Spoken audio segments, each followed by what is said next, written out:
3 mulheres furiosas transformaram meu turno em pesadelo. Existem algumas noites na hotelaria que ficam gravadas para sempre na sua memória. Não são as noites tranquilas e sem eventos. Essas se misturam em uma névoa agradável de rotina bem executada. São as noites que testam cada fibra da sua paciência profissional, que fazem você questionar suas escolhas de carreira e que, posteriormente, se tornam as histórias mais contadas entre colegas de trabalho. Esta é a história de uma dessas noites. Uma noite que começou com o estresse familiar de um hotel completamente lotado e evoluiu para uma comédia de erros, envolvendo 3 mulheres distintas, cada uma trazendo seu próprio tipo único de drama para minha mesa de recepção. Era uma quinta-feira à noite, e eu estava prestes a começar mais um turno de 12 horas, das 18 horas às 18 horas do dia seguinte. Na hotelaria, esses turnos longos são uma realidade, especialmente quando você trabalha no turno da noite e precisa cobrir tanto o movimento vespertino quanto o período da madrugada quando há menos pessoal disponível. Mas esta noite seria diferente. Esta noite, o destino havia decidido me presentear com uma lição avançada em gerenciamento de crises, diplomacia sob pressão e os limites da paciência humana. Antes mesmo de começar a contar sobre as 3 protagonistas dessa história, preciso estabelecer o contexto. Nosso hotel estava em uma situação que qualquer recepcionista experiente reconheceria imediatamente como problemática. Estávamos completamente esgotados. Sold out. 2 palavras que podem significar sucesso financeiro para a administração, mas frequentemente significam dor de cabeça para a equipe da linha de frente. Quando um hotel está lotado, cada problema se torna amplificado. Não há margem para erro, não há quartos de backup para acomodar situações especiais e definitivamente não há espaço para flexibilidade quando as coisas dão errado. Para complicar ainda mais a situação, tínhamos 12 check-ins programados até às 19 horas, e a maioria desses quartos eram acessíveis, quartos equipados com barras de apoio no banheiro e outras acomodações para pessoas com necessidades especiais. O problema? Muitos dos nossos hóspedes executivos que estavam chegando não precisavam dessas acomodações e não estavam particularmente felizes em descobrir que seus quartos tinham características que eles consideravam desnecessárias. Era como tentar encaixar peças quadradas em buracos redondos, e eu estava no centro de todo esse processo delicado de balanceamento. O lobby estava movimentado com o fluxo típico do início da noite, executivos chegando de voos de negócios, famílias verificando informações sobre atrações locais, hóspedes existentes fazendo perguntas sobre serviços do hotel. O ar estava carregado com aquela energia particular que você sente quando um hotel está operando na capacidade máxima. Eu havia me preparado mentalmente para uma noite desafiadora, mas não tinha ideia de que estava prestes a enfrentar uma trilogia de encontros que testaria não apenas minhas habilidades profissionais, mas também minha capacidade de manter a sanidade. Foi por volta das 19 horas e 15 minutos que ela apareceu, Carol, uma mulher que eu estimaria estar na casa dos 70 anos, embora fosse difícil ter certeza devido à peruca extraordinariamente mal ajustada que ela usava. Esta não era apenas uma peruca ruim, era uma peruca que parecia estar ativamente tentando escapar de sua cabeça, como se tivesse desenvolvido uma consciência própria e decidido que não queria mais participar desta charada. A peruca era de um castanho não natural, que não combinava com a cor das sobrancelhas de Carol, e estava posicionada de forma tão precária que eu me encontrei genuinamente preocupado de que ela pudesse deslizar para o lado a qualquer momento durante nossa conversa. Era o tipo de distração visual que fazia você querer olhar para qualquer lugar, exceto diretamente para a pessoa, mas que também tornava impossível ignorar. Carol se aproximou do balcão da recepção com a confiança de alguém que esperava que tudo fosse correr suavemente. Ela colocou uma pequena bolsa de mão vintage sobre o balcão e me cumprimentou com um sorriso que parecia genuinamente agradável. "Boa noite", disse ela, sua voz carregando um leve sotaque que eu não conseguia identificar. "Eu tenho uma reserva. Meu nome é Carol Peterson." Era uma abordagem padrão, o tipo de interação que acontece centenas de vezes por dia em qualquer hotel. Eu sorri profissionalmente de volta e comecei a digitar seu nome em nosso sistema de reservas. "Claro, Sra. Peterson. Deixe-me verificar isso para a senhora." Digitei Carol Peterson e esperei que o sistema puxasse seus detalhes, mas em vez da tela familiar mostrando informações de reserva, recebi a temida mensagem: "Nenhuma reserva encontrada." Tentei algumas variações, Carol P, Carol Peterson, até mesmo Caroline Peterson, no caso dela ter feito a reserva com o nome completo. Nada. O sistema estava me dizendo definitivamente que não tínhamos nenhuma reserva para ninguém com esse nome para esta noite. Era nesse momento que eu sabia que a interação ia complicar. Há uma expressão facial específica que os hóspedes fazem quando você diz que não consegue encontrar sua reserva. Uma mistura de confusão, irritação e incredulidade que invariavelmente precede o que nós na indústria chamamos de o 2-star TM. Não estou vendo uma reserva no seu nome para esta noite", disse eu cautelosamente, já me preparando para a reação. Carol franziu o senho e pude ver a peruca se mover ligeiramente com o movimento. "Como assim não tem reserva? Eu definitivamente tenho um quarto aqui." "Deixe-me verificar novamente", disse eu, digitando várias versões do nome dela mais uma vez. "Tem certeza que a reserva foi feita para hoje?" Então Carol me deu seu documento de identidade, uma carteira de motorista que confirmava que seu nome era realmente Carol Peterson. E foi também naquele momento que ela começou o 2-star TM. O stare é um fenômeno único da hotelaria. É um olhar fixo, imóvel, que os hóspedes fazem quando não estão recebendo as informações que esperavam ouvir. É como se eles acreditassem que olhar intensamente o suficiente para você forçaria magicamente o sistema do computador a revelar uma reserva que não existe. Carol me encarou por aproximadamente 15 segundos, sua cabeça inclinada ligeiramente para a direita, a peruca seguindo o movimento com um atraso de meio segundo que era simultaneamente fascinante e perturbador. Talvez você possa me dar seu e-mail de confirmação? Sugeri, tentando quebrar o impasse visual. Foi então que a luz se acendeu nos olhos de Carol, literalmente. Você podia ver o momento em que ela lembrou de algo importante. "Oh!" ela exclamou, interrompendo-me no meio da minha frase. "Minha reserva era para ontem. O jovem na recepção me disse que eles deixaram um bilhete para guardá-la para mim porque eu estaria aqui hoje." Agora as coisas estavam começando a fazer sentido. Reservas de no-show, quando os hóspedes não aparecem na data prevista, são uma ocorrência comum na hotelaria. Mas o que Carol estava descrevendo sugeria que ela havia feito um arranjo especial para manter sua reserva por um dia extra. Rapidamente naveguei para a seção de no-shows do nosso sistema, e com certeza lá estava. Carol Peterson, processada como uma terceira pessoa, não compareceu. GNS, Guest No Show, porque não apareceu na noite anterior. Encontrei o bilhete que Carol mencionou, anexado a seus detalhes de reserva. Estava escrito à mão por meu colega do turno diurno. Hóspede ligou às 23h45, disse que chegará por volta das 3 da manhã devido a problemas de voo. Manter reserva.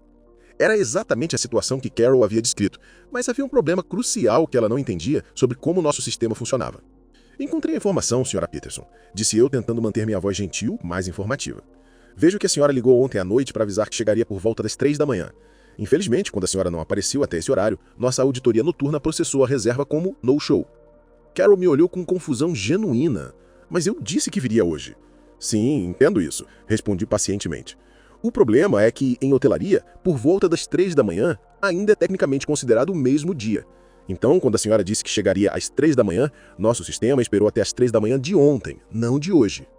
Podia ver Carol processando essa informação, e também podia ver o exato momento em que a frustração começou a se transformar em irritação. A peruca pareceu se inclinar ligeiramente para frente, como se estivesse se preparando para um ataque. "Então vocês deram meu quarto para outra pessoa?" perguntou ela, subindo um pouco o tom de voz. "Infelizmente, sim", admiti. "E para complicar mais a situação, estamos completamente lotados esta noite. Não tenho nenhum quarto disponível para oferecer." Foi isso. Carol havia atingido seu ponto de ruptura. "Você é incompetente!" Carol explodiu, sua voz ecoando pelo lobby. "Tinha um bilhete ali dizendo para guardar meu quarto." A peruca tremeu com a intensidade da sua indignação, e por um momento terrível, pensei que ela pudesse realmente deslizar da cabeça dela no meio da sua tirada. Outros hóspedes no lobby começaram a olhar para nossa direção. Uma família com crianças pequenas parou de verificar brochuras turísticas para observar o drama se desenrolando na recepção. Um homem de negócios que estava falando ao telefone perto das poltronas diminuiu o volume da sua conversa para poder ouvir melhor. "Entendo perfeitamente a sua frustração, Sra. Peterson", disse eu, mantendo minha voz calma e profissional, apesar do constrangimento de ter uma discussão pública. "Também estamos com lotação completa hoje à noite, então realmente não tenho como criar uma nova reserva para hoje à noite." Carol não estava interessada em explicações técnicas sobre sistemas de hotéis ou processos de auditoria. Ela queria o quarto dela, e ela queria agora. "Como vocês ousam dar o meu quarto para outra pessoa?" continuou ela, agora gesticulando dramaticamente. A peruca respondeu a cada gesto dela com seu próprio movimento independente, criando uma espécie de espetáculo hipnótico. O que se seguiu foi o que eu havia aprendido a reconhecer como o padrão de escalação de conflito na hotelaria. Primeiro vem a descrença, depois a raiva, depois as treaças de envolver autoridades superiores. "Vou ligar para a empresa", declarou Carol, puxando um telefone flip antigo de sua bolsa.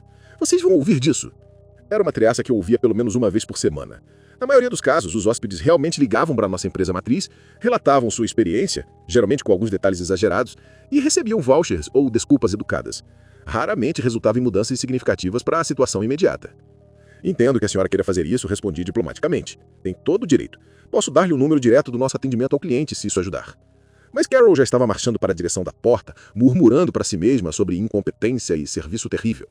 A peruca balançou precariamente durante toda sua desfiadeira dramática, como um navio em mares agitados. Enquanto a observava sair pela porta de vidro, suspirei profundamente e atualizei nossos registros com os detalhes do encontro. Era só o começo da noite e eu já tinha enfrentado meu primeiro confronto major. Se eu soubesse o que estava por vir, talvez tivesse usado aqueles poucos minutos de paz para me preparar melhor psicologicamente para os desafios que se aproximavam. Por cerca de 15 minutos após a desfiadeira dramática de Carol, o lobby retornou ao seu ritmo normal. Os check-ins continuaram, as perguntas sobre restaurantes locais foram respondidas e eu consegui processar algumas solicitações de quartos sem grandes incidentes. Era aquele tipo de calma enganosa que você aprende a desconfiar na hotelaria, especialmente durante noites de lotação completa. É como o olho de um furacão. Parece tranquilo, mas você sabe que há mais tempestade chegando. Usei esses minutos preciosos para me recompor, verificar 2 vezes nossos quartos disponíveis, ainda 0, e revisar a lista de check-ins pendentes. Também aproveitei para tomar um gole rápido de café e fazer uma anotação mental de manter a água à mão. Pressenti que minha garganta precisaria de cuidados extras nesta noite. O lobby estava decorado com uma mistura eclética de móveis confortáveis e arte moderna que nossa cadeia havia escolhido para criar uma atmosfera acolhedora mais profissional. Naquele momento, olhando ao redor do espaço familiar, senti uma sensação estranha de que esse ambiente familiar estava prestes a se tornar o palco para mais drama. Não estava errado. Às 19h30 em ponto, as portas automáticas de vidro se abriram novamente e entrou o que inicialmente parecia ser uma pequena caravana de bagagem com pernas. Levou-me um momento para perceber que havia uma pessoa por trás da montanha de malas, mochilas, sacolas e o que parecia ser equipamento fotográfico profissional. Esta era Linda. Linda parecia ter cerca de 40 anos. Era de estatura média, mas possuía uma presença que preenchia o lobby inteiro. Ela usava roupas de viagem práticas, jeans escuros, um blazer casual e tênis confortáveis. Mas tudo nela gritava pessoa acostumada a fazer as coisas do seu jeito. Mas o que realmente chamava atenção era a quantidade absolutamente staggering de bagagem que ela estava carregando. Eu contei pelo menos 7 peças diferentes. 2 malas grandes com rodinhas, uma mala de mão, uma mochila laptop, uma bolsa de equipamento de câmera, uma sacola de ombro e o que parecia ser um tripé profissional e uma bolsa alongada. Era bagagem suficiente para uma pequena expedição, ou como pensei na hora, para uma pequena nação insular, como eu posteriormente descreveria em meus registros. Linda se aproximou do balcão com a determinação de alguém que havia viajado longas distâncias e esperava que o processo de check-in fosse rápido e sem problemas. Ela depositou sua carteira sobre o balcão com um TUD definitivo. Oi, Linda Martinez, tenho uma reserva. Mais uma vez digitei o nome no sistema.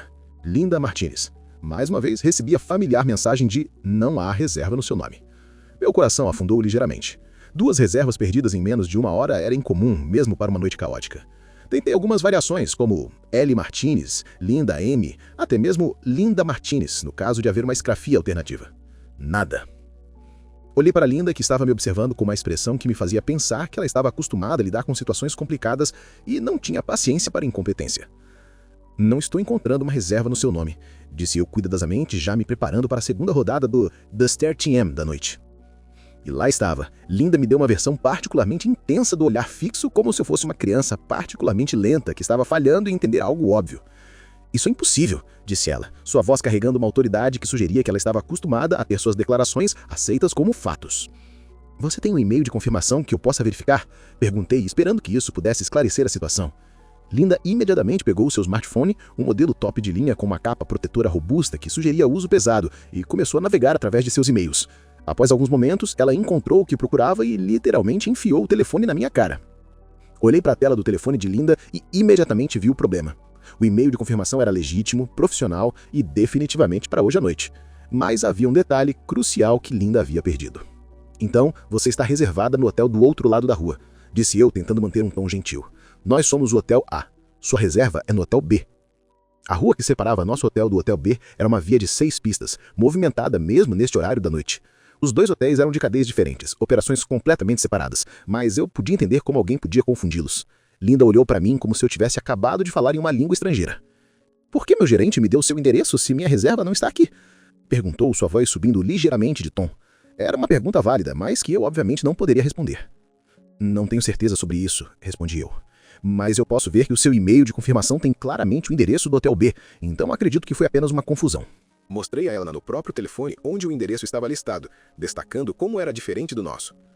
Linda estudou seu telefone por um momento, verificando as informações. Pude ver o momento exato em que ela percebeu que eu estava certo, e também pude ver que essa realização não a tornou mais feliz com a situação. Ok, disse Linda, sua voz assumindo um tom de negociação comercial. Você precisa ligar para eles e pedir que transfira minha reserva para cá. Era o tipo de solicitação que soava razoável na superfície, mas que revelava uma compreensão fundamental incorreta sobre como a indústria hoteleira opera. Isso não é algo que podemos fazer, expliquei pacientemente. Mesmo se conseguíssemos coordenar uma transferência de reserva entre hotéis, o que é extremamente complicado devido a diferentes sistemas, políticas e procedimentos, nós estamos completamente lotados esta noite, não tenho quartos disponíveis. Linda me olhou como se eu tivesse acabado de recusar um pedido perfeitamente simples por pura obstinação. Então você se recusa a me ajudar? Disse ela, colocando as mãos nos quadris em uma postura clássica de confronto. Não se trata de recusa, respondi. Se trata de limitações físicas. Não tenho quartos vazios para lhe oferecer. Foi então que Linda fez a pergunta que eu deveria ter antecipado. Ok, já que você se recusa a me ajudar, como eu chego lá? Comecei a dar direções para o Hotel B. Você sai pela porta principal, vira à esquerda, caminha até o semáforo na esquina, atravessa na faixa de pedestres... Espera! Linda me interrompeu. Eu vim de Uber, não tenho carro. Ajustei as instruções para acomodar sua situação de transporte. Nesse caso, você pode caminhar até lá. São cerca de 5 minutos a pé, uma vez que você atravessar a rua. Ou há a opção de chamar outro Uber, se você não quiser carregar toda essa bagagem. Olhei significativamente para a montanha de bagagens que Linda havia trazido. Eram facilmente 50, 60 quilos de equipamentos e roupas espalhados em múltiplas peças. Linda seguiu meu olhar, olhou para sua bagagem, depois olhou de volta para mim com uma expressão de horror crescente. Você está me dizendo que tenho que carregar tudo isso até o outro hotel? Sua voz havia subido várias octavas, atraindo novamente a atenção de outros hóspedes no lobby. Uma família que estava fazendo check-in na outra extremidade do balcão parou para observar nossa conversa. Bem, respondi diplomaticamente. Também há a opção de reservar outro Uber se você não quiser ir a pé. Foi então que Linda fez uma das sugestões mais surpreendentes da minha carreira na hotelaria. E você está pagando por isso, já que isso está na sua propriedade, para transferir minha reserva para cá? Fiquei genuinamente atonido. Linda estava sugerindo que nosso hotel deveria pagar pelo transporte dela para um hotel concorrente, porque seu gerente havia lhe dado o endereço errado? Linda, comecei, tentando manter minha voz profissional mais firme. Garota, não. Era uma resposta mais informal do que eu normalmente daria, mas a pura audácia da sugestão havia me pego desprevenido. Linda não estava disposta a aceitar minha recusa tão facilmente. Se você se recusar a pagar o transporte e me dar um quarto, disse ela, sua lógica se tornando cada vez mais criativa, vou usar um dos seus carrinhos de bagagem. Nossa conversa havia entrado oficialmente no território do surrealismo. Linda estava propondo essencialmente roubar equipamento do hotel para transportar sua bagagem para um hotel concorrente. Se você remover propriedade do hotel de nossa propriedade, vou precisar entrar em contato com a polícia. A ameaça de envolvimento policial finalmente pareceu penetrar a determinação de Linda. Ela me deu uma última olhada desafiadora, murmurou algo sobre serviço terrível e começou o processo laborioso de reunir toda a sua bagagem. O que se seguiu foi uma exibição impressionante de engenharia de bagagem. Linda conseguiu, através de uma combinação de força bruta e criatividade, organizar toda a sua bagagem de forma que ela pudesse arrastá-la, carregá-la e empurrá-la simultaneamente. 2 malas grandes foram conectadas pelas alças e arrastadas como um trem. A mochila de laptop foi colocada nas costas, a bolsa de equipamento de câmera foi cruzada sobre o peito, a sacola de ombro foi pendurada no braço livre e o tripé foi carregado como um bastão de caminhar. Era como assistir a um mestre em logística pessoal em ação. Enquanto Linda manobrava seu comboio de bagagem em direção à porta, ela parou para me entregar algo. O cartão de visita do meu próprio gerente. Seu gerente vai ouvir sobre isso, declarou antes de desaparecer na noite com seu equipamento. Respirei fundo, fiz uma nota detalhada do encontro em meu diário e me permiti uma pausa rápida no escritório dos fundos para me recompor. 2 confrontações em menos de 2 horas. Era um ritmo incomum mesmo para uma noite de hotel lotado. Se eu soubesse que Linda e Coral eram apenas o aquecimento para o evento principal da noite, talvez eu tivesse usado essa pausa para fazer algumas respirações profundas extras. Interlúdio musical. Preparando-se para o chefe final. A hora seguinte passou relativamente tranquila. Processei alguns check-ins normais, respondi perguntas sobre horários de restaurantes e ajudei um hóspede que havia trancado a chave no quarto. Era o tipo de trabalho de rotina que me lembrava por que eu geralmente gostava do meu emprego na recepção. Mas por volta das 21h30, comecei a ouvir algo que imediatamente ativou os meus instintos de alerta desenvolvidos ao longo de anos na hotelaria. Era um som sutil no início, como música distante tocando do lado de fora do prédio. À medida que o som ficava mais alto, reconheci o que era. Música de chefe final de videogame, o tipo de trilha sonora dramática e ominosa que toca prévio a uma batalha épica. Não, espera, isso não pode estar certo. Olhei através das janelas de vidro do lobby e vi uma figura se aproximando das portas principais. Era uma mulher carregando um pequeno alto-falante Bluetooth que estava realmente tocando música dramática enquanto ela caminhava em direção ao nosso hotel. Essa tinha que ser Bárbara. Bárbara entrou no lobby como um personagem de filme de ação. Ela tinha uns 45 anos, usava um terno de negócios bem cortado, carregava uma pasta de couro executiva e tinha a presença de comando de alguém acostumada a boardrooms. Mas o mais notável sobre Bárbara era a música. Ela realmente havia colocado música dramática para tocar enquanto entrava no hotel. Era simultaneamente ridículo e impressionante. A música parou quando ela se aproximou do balcão da recepção. Bárbara colocou sua pasta sobre o balcão com precisão militar e me olhou direto nos olhos. Bárbara Williams, disse com a autoridade de alguém anunciando a chegada de realeza. Tenho uma reserva. Dessa vez, quando digitei o nome no sistema, fiquei genuinamente aliviado ao ver informações de reserva aparecerem na tela. Finalmente um hóspede que realmente tinha uma reserva no nosso hotel. Sim, Sra. Williams, disse eu, talvez com entusiasmo excessivo nascido do alívio. Vejo sua reserva aqui. 2 noites, check-out no sábado. Bárbara acenou com aprovação, como se fosse exatamente o que ela esperava ouvir. Excelente, vamos proceder com o check-in. Comecei o processo de check-in padrão, verificando os detalhes da reserva e preparando-me para autorizar o cartão de crédito registrado. Tudo parecia estar indo perfeitamente bem. O cartão de crédito da reserva havia sido enviado virtualmente através do nosso sistema corporativo e já havia sido pré-aprovado pelo meu gerente geral. Era o tipo de reserva corporativa limpa e profissional que fazia o trabalho de recepção parecer fácil.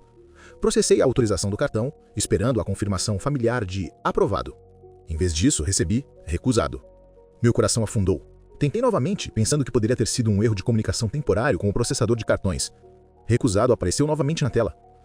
Sra. Williams, disse eu cuidadosamente, parece que o cartão registrado na reserva está sendo recusado. E assim, pela 3ª vez naquela noite, recebi The Stare. Mas The Stare de Bárbara era diferente das versões anteriores. Carol havia me dado The Stare de confusão e frustração. Linda havia me dado The Stare de impaciência e indignação. Bárbara me deu The Stare de pura autoridade executiva. O tipo de olhar que sugeria que eu havia cometido um erro técnico grave que ela esperava que fosse corrigido imediatamente. Deixe-me verificar com meu gerente geral sobre esse cartão, disse eu, buscando nos registros da reserva qualquer informação adicional que pudesse explicar a situação. Tudo que encontrei foi um e-mail do meu gerente geral anexado à reserva que dizia simplesmente, fui verificado. Não era exatamente a documentação detalhada que eu precisava para resolver um problema de cartão de crédito recusado. Vou tentar ligar para ele rapidamente, disse eu a Bárbara, retirando-me para a área dos fundos para fazer a ligação. O telefone tocou e tocou e tocou. Nada.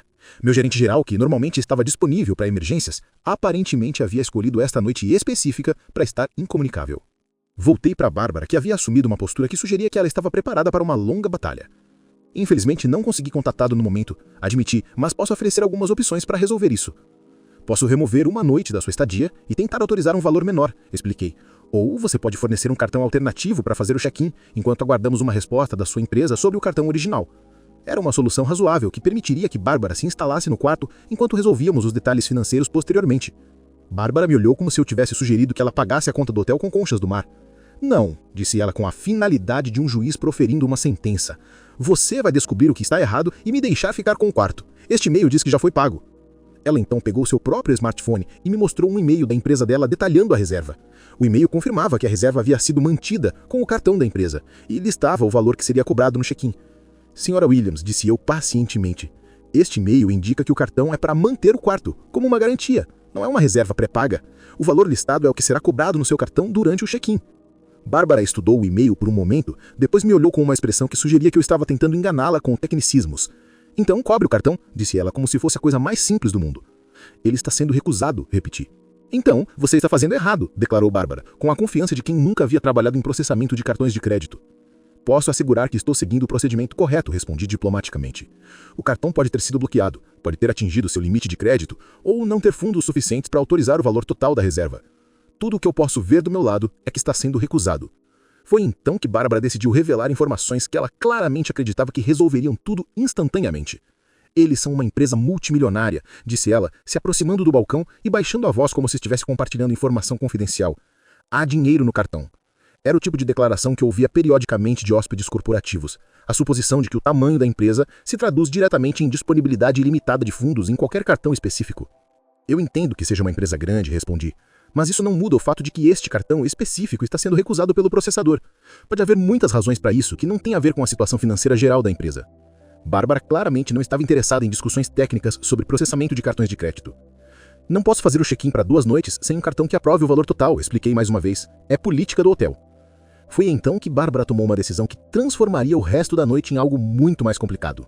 Bárbara caminhou para uma das poltronas de couro no lobby, se instalou confortavelmente e anunciou: "Vou ficar aqui e ligar para o meu chefe." Não era incomum que hóspedes com problemas de reserva ficassem no lobby enquanto resolviam questões por telefone, mas havia algo na maneira como Bárbara disse isso que sugeria que não seria uma ligação rápida. Ela puxou seu smartphone, um carregador portátil e alguns documentos de sua pasta, arrumando-os na mesa de centro como se estivesse montando uma estação de comando temporária. "Claro", disse eu, "fica à vontade para usar o lobby enquanto resolve isso."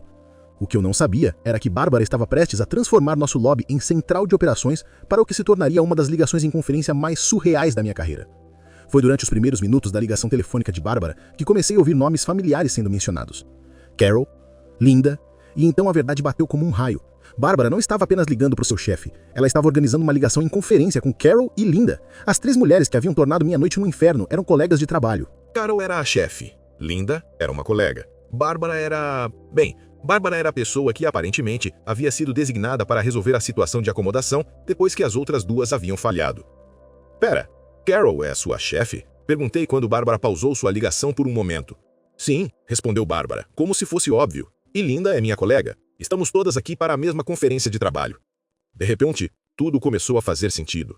As 3 não eram incidentes separados de hóspedes problemáticos. Elas eram parte de um grupo corporativo que estava tendo uma série de problemas logísticos com suas acomodações. E há mais 2 colegas que não conseguimos localizar, continuou Bárbara casualmente.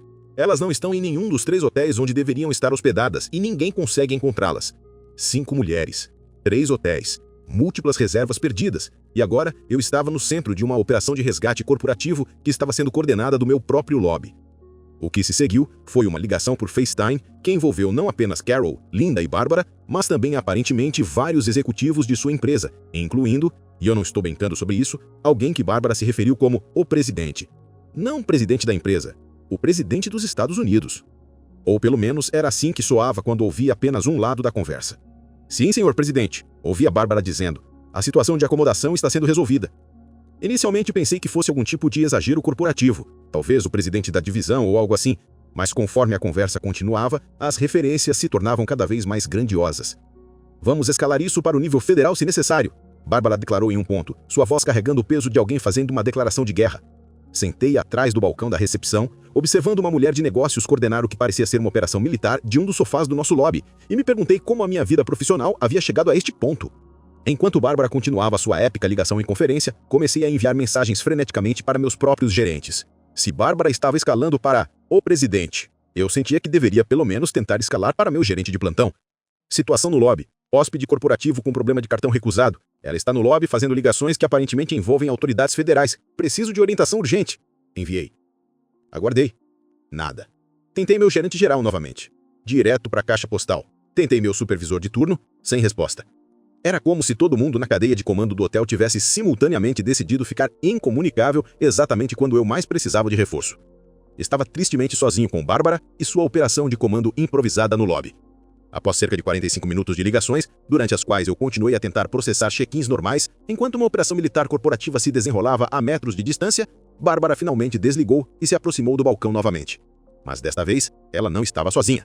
Ela havia reunido todas as informações pessoais que conseguiu sobre mim e minha equipe de gerenciamento durante nossa interação. Então, disse ela, colocando uma pequena caderneta sobre o balcão. Aqui está como vamos resolver isso. Ela depois procedeu a informar que havia documentado meu nome completo, informações do meu identificador de placa, nomes de todos os gerentes que eu havia mencionado e detalhes específicos sobre nossas políticas de cartão de crédito. Toda a empresa está chocada. Que vocês tenham hóspedes lidando comigo na recepção sem supervisão adequada. Era simultaneamente impressionante e aterrorizante. Bárbara basicamente havia conduzido uma investigação completa de nossa operação hoteleira enquanto estava sentada no nosso próprio lobby. Mas então, algo inesperado aconteceu.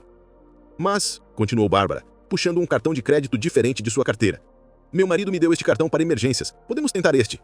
Era exatamente a solução que eu havia sugerido 45 minutos antes, usar um cartão alternativo enquanto resolviam o problema com o cartão corporativo. Processei o cartão do marido de Bárbara. Foi aprovado instantaneamente. Perfeito, disse eu, talvez com um alívio excessivo na voz. Isso resolve o problema de check-in. Vocês podem entrar em contato com nossa gerência amanhã para resolver a questão do cartão corporativo. Mas Bárbara não havia terminado. Enquanto eu finalizava o check-in e preparava sua chave, Bárbara decidiu usar o tempo restante para fornecer uma avaliação detalhada do meu desempenho profissional. Você é claramente incompetente, começou ela, sua voz assumindo o tom de um professor dando uma aula. Não deveria estar trabalhando sozinho sem supervisão adequada, continuou. Toda a nossa empresa ficou chocada com o nível de serviço que recebemos hoje à noite. Isso vai ser reportado aos níveis mais altos de administração. Era o tipo de crítica que, em circunstâncias normais, poderia ter me deixado defensivo ou chateado. Mas após 3 horas de drama consecutivo envolvendo Carol, Linda e agora Bárbara, eu havia atingido um estado quase zen de aceitação. Entendo sua frustração, respondi calmamente, entregando-lhe a chave do quarto. Você tem 2 opções. Pode ir para o seu quarto agora e entrar em contato com nossa gerência amanhã para discutir suas preocupações, ou eu posso pedir que seja removida da propriedade esta noite. Foi um ultimato claro, entregue com diplomacia profissional, mas firmeza absoluta. Bárbara me olhou por um longo momento, claramente avaliando suas opções. Era muito tarde para encontrar acomodação alternativa, ela estava obviamente cansada de um dia longo de problemas de viagem e ela finalmente tinha uma chave na mão. Vou para o quarto, disse ela finalmente, pegando sua pasta e a chave. Mas você vai ouvir sobre isso amanhã. Entendido. Respondi. Espero que tenha uma boa noite. Bárbara dirigiu-se aos elevadores e, pela primeira vez em horas, o lobby ficou verdadeiramente silencioso. Assim que as portas do elevador se fecharam atrás de Bárbara, permitia-me um momento para simplesmente sentar e processar o que acabava de acontecer. Em menos de 4 horas, havia enfrentado uma senhora com uma peruca mal ajustada que perdeu sua reserva por causa de confusão de horário. Uma mulher com bagagem suficiente para uma expedição que estava no hotel errado.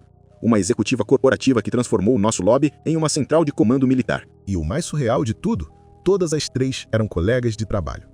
Tirei minha pausa para o almoço, mesmo sendo quase meia-noite, atualizei todos os meus registros com detalhes completos dos encontros e enviei um relatório detalhado para meus gerentes explicando a situação. Também me permitiu um momento de reflexão sobre as complexidades da natureza humana sob estresse. Carol, Linda e Bárbara eram claramente mulheres inteligentes e competentes em suas vidas profissionais, mas a combinação de viagem, cansaço, problemas logísticos e pressão de trabalho havia trazido à tona versões mais desafiadoras de suas personalidades. Quando cheguei no dia seguinte para verificar como as coisas haviam se desenrolado, descobri que Bárbara havia, de fato, entrado em contato com nossa gerência logo cedo pela manhã. Mas, para minha surpresa, sua conversa com meu gerente geral havia sido muito mais produtiva e civil do que nossa interação da noite anterior. Aparentemente, uma boa noite de sono havia restaurado sua perspectiva profissional. Meu gerente me informou que a situação do cartão corporativo havia sido resolvida. Havia sido um problema temporário com o sistema de aprovação da empresa que havia afetado vários cartões durante aquele período específico. Carol e Linda também aparentemente haviam encontrado acomodações adequadas. Carol conseguiu uma reserva de última hora em um hotel próximo depois que sua empresa interveio, e Linda havia descoberto que seu gerente realmente havia enviado detalhes incorretos para 3 membros diferentes da equipe, um erro de comunicação em massa que afetou múltiplas reservas. Refletindo sobre aquela noite épica, várias lições importantes emergiram. A importância da paciência sob pressão. Cada situação, não importa quão frustrante, era sobre pessoas reais com problemas reais. Manter compaixão profissional, mesmo quando sendo criticado, era essencial. Sistemas existem por uma razão. As políticas de cartão de crédito, procedimentos de no-show e protocolos de transferência de reserva existem para proteger tanto o hotel quanto os hóspedes. Flexibilizar essas regras pode criar problemas maiores. Comunicação clara é fundamental. Muitos dos problemas da noite poderiam ter sido evitados com comunicação mais clara, seja entre empresas e funcionários, entre hotéis ou entre funcionários de diferentes turnos. A dinâmica de grupo profissional. Quando colegas de trabalho viajam juntos e enfrentam problemas, a pressão pode se multiplicar. O que poderia ser uma frustração individual se torna uma crise de grupo. Manter perspectiva. Mesmo nas situações mais surreais, manter senso de humor e perspectiva profissional pode ser a diferença entre uma noite traumática e uma história memorável. Amanhã, após minha noite épica com Carol, Linda e Bárbara, tomei uma decisão importante sobre meu futuro na hotelaria. Informei ao meu gerente geral que havia terminado de cobrir turnos diurnos extras por enquanto. Os turnos duplos e a carga adicional de trabalho, combinados com a intensidade crescente de situações como a da noite anterior, haviam me levado ao meu limite. Vou voltar ao meu horário normal quando chegarmos à baixa temporada, disse a ele. Por enquanto preciso de um pouco mais de equilíbrio. Era uma decisão difícil financeiramente. Os turnos extras significavam renda adicional substancial, mas havia aprendido que minha sanidade mental e qualidade de trabalho eram mais importantes do que dinheiro extra. Financeiramente, era uma decisão difícil, mas eu tinha aprendido que minha sanidade mental, a qualidade do meu trabalho eram mais importantes do que dinheiro extra. Meu gerente foi compreensivo. Ele havia revisado meus relatórios da noite anterior e reconheceu que eu havia navegado uma situação extraordinariamente complexa com profissionalismo, apesar de estar sem backup de supervisão durante horas críticas. Várias semanas depois, recebi uma atualização surpreendente sobre o destino de Carol, Linda e Bárbara. Sua empresa havia realmente implementado mudanças em seus procedimentos de viagem corporativo, como resultado direto dos problemas que enfrentaram naquela noite. Eles criaram protocolos mais claros para a confirmação de reservas, estabeleceram um sistema de backup para situações de emergência de acomodação e designaram um coordenador de viagem específico para evitar confusões futuras. Bárbara até me enviou uma mensagem através da gerência do hotel, se desculpando pelo tom da nossa interação e agradecendo por ter resolvido a situação apesar das circunstâncias difíceis. Linda aparentemente se tornou uma defensora da verificação dupla de endereços de hotéis e agora viaja com bagagem mais modesta. E Carol, ela aprendeu a diferença entre 3 da manhã do mesmo dia e 3 da manhã do dia seguinte, uma distinção que pode ser crucial no mundo dos hotéis 24 horas por 7. Aquela noite se tornou uma das histórias mais contadas entre a minha equipe de recepção. Não porque foi particularmente traumática ou negativa, mas porque ilustrou perfeitamente as complexidades e recompensas da hospitalidade profissional. Trabalhar na recepção de um hotel significa ser a primeira linha de contato para pessoas em momentos de vulnerabilidade, quando estão longe de casa, cansadas, estressadas ou lidando com situações imprevistas. Nossa função não é apenas processar reservas e entregar chaves, servir como embaixadores de calma e competência em meio ao caos do mundo. Sim, haverá noites como esta, noites que testam sua paciência, desafiam suas habilidades de resolução de problemas e fazem você questionar suas escolhas de carreira. Mas são exatamente essas noites que também demonstram por que nosso trabalho é importante. Por trás de cada hóspede problemático, há um ser humano enfrentando seus próprios desafios. Nossa capacidade de manter compaixão profissional, encontrar soluções criativas e transformar experiências potencialmente negativas em resoluções positivas é o que torna a hospitalidade uma arte, não apenas um trabalho. E às vezes, apenas às vezes, você ganha uma história épica que valerá a pena contar por anos. Se gostou do vídeo, dê um gostei e se inscreva no canal. Até o próximo relato. Tchau!